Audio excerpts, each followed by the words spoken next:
Hey,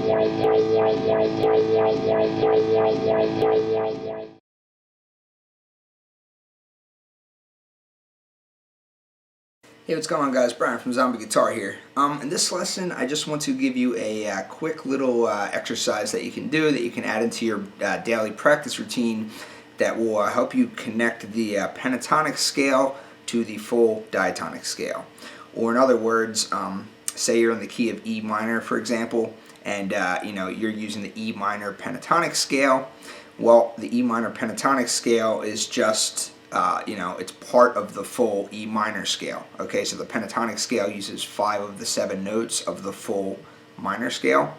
So this exercise is to essentially get you to understand how you can either go full on pentatonic or go full on diatonic or full on minor scale, and be able to switch up at any point, okay, without really having to think of it much, okay?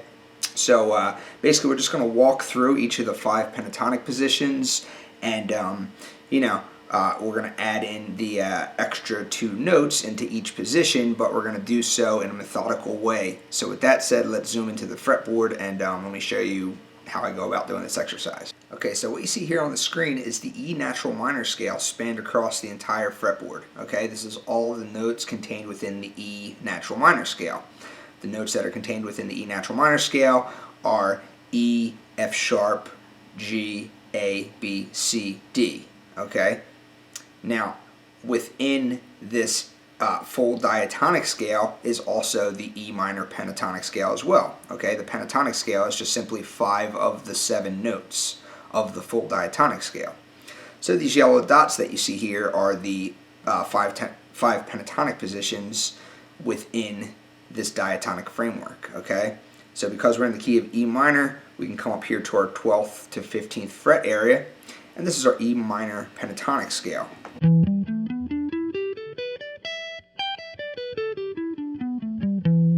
Okay, the yellow dots indicate the E minor pentatonic scale, okay? But if you go ahead and simply just start on the white dot and then move through this position here, This essentially is pentatonic position number 1, but with the added notes, you have the E minor, the full E minor scale.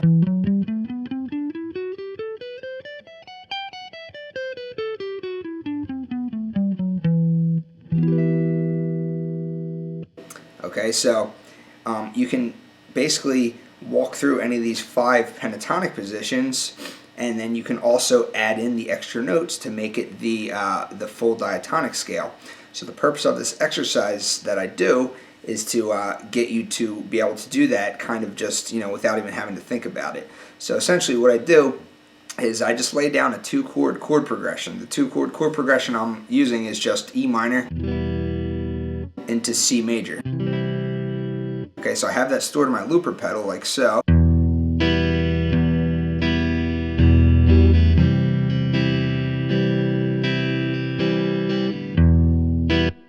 Okay, and now the trick is, what I do is, over the E minor chord, I stick to just purely pentatonic. Okay, so I'm just using the yellow dots. I'm just doing the E minor pentatonic scale over the E minor chord.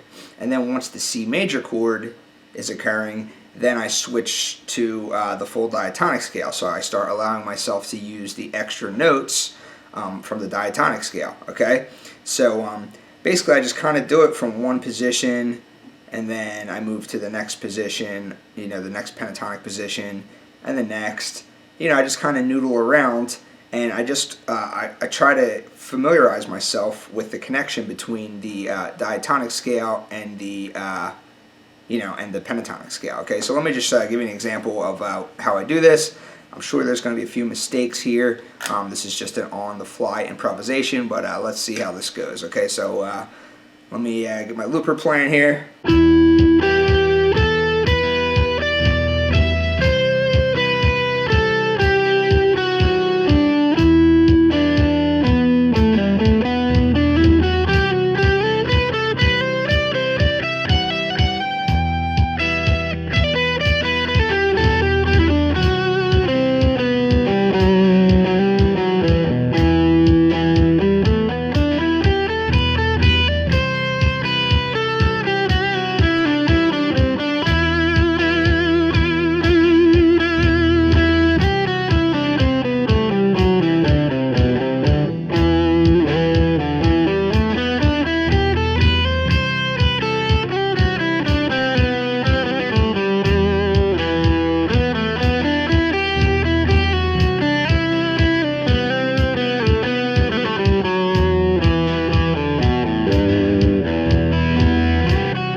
something like that.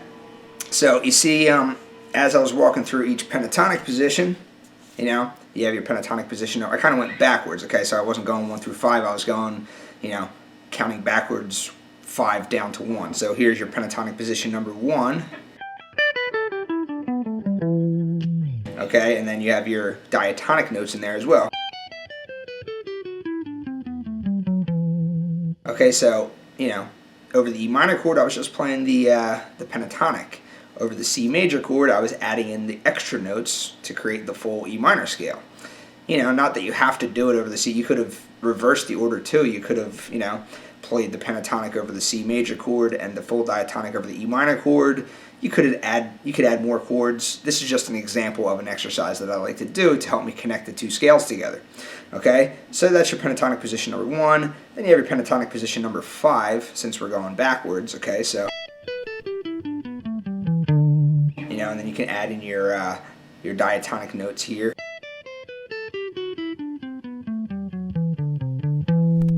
Alright, and then you have your pentatonic position 4 here. Okay, add in your diatonic notes. Okay, then you have your pentatonic position 3. Okay, adding in your diatonic notes.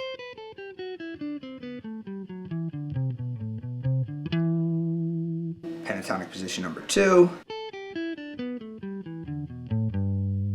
Alright, add in your diatonic notes.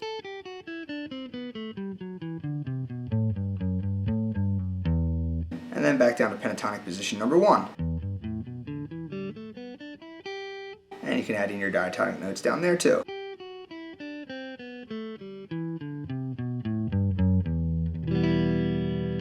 Alright, so you can do this for any key. I just chose the key of E minor as my example, but, you know, when you're improvising, when you're soloing, you know, you want to have good control over, you know, sometimes you want to go full on pentatonic and sometimes you want to add in the extra notes. And you don't want to have to be guessing during a live situation. You want to just know off the top of your head exactly where the notes fall with respect to the pentatonic position. So this exercise should help you out if you, you know, do this maybe once a day or something like that, once every other day. You know, just kind of incorporate this into your practice routine. Okay, so that's it for this lesson today. I just wanted to give you a quick little exercise that I personally like to do. You know, maybe this might help you out. If you liked this lesson and you would like to learn more about this stuff, check out my website. I have a lot of cool stuff on my website. I have a lot of free lessons. I also have a lead guitar improv course for which I have all my scale diagrams on the screen with backing tracks. So you can play along with backing tracks and choose from different scalar frameworks to play with, learn how to scale combine, learn how to, you know, play in different modes and whatnot. All kinds of cool stuff. I've been working on it for about a year, so the course is definitely growing every single week. So check that out. Other than that, thanks for watching. See you next time.